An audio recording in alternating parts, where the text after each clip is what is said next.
Well, Prince Harry is already on his way back to his home in LA after a brief visit to his cancer-stricken father. Here to discuss is Piers Morgan, host of Piers Morgan Uncensored. Piers, good to see you. Thanks for your time this evening, your time, this morning, my time. Harry wasn't there long, but he was there. What did you make of his visit? Well, I thought the fact he got on the first plane that he could is indicative of how serious the situation may well be with King Charles. We don't know what cancer it is, but clearly any cancer when you're 75 years old is going to be serious. And I think the fact that Harry flew from California almost immediately reflects that.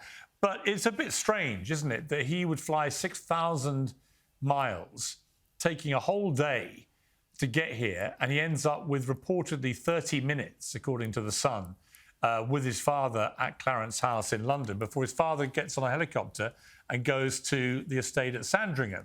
I think in a normal family, if you flew across the world to see a member of your family, a very close member, your father, whoever it may be, you would expect perhaps to get a little bit more face time than 30 minutes. So I think that's indicative of still the slight iciness between Harry and almost all the royals, including his father, and particularly his brother William, who he didn't see at all. And it was briefed very quickly by sources close to William. He had no intention of seeing him. So you have an implacable feud between those two.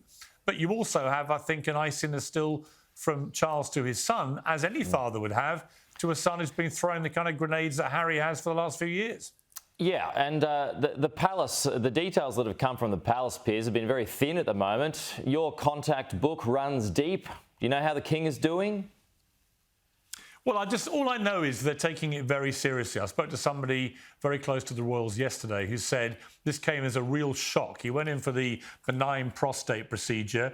That all passed off very easily and satisfactorily. He was out of hospital very quickly, and that seemed to be the end of it. But in that process, they took a lot of tissue away just to be double sure and to check there was nothing else going on. And as can often happen, apparently, when men of that kind of age go in for that prostate procedure, they did find a secondary condition unrelated to the prostate. The rumour mill, for what it's worth, is it may have been something like bladder cancer, which can often be a secondary thing related to prostate issues. That's not been confirmed.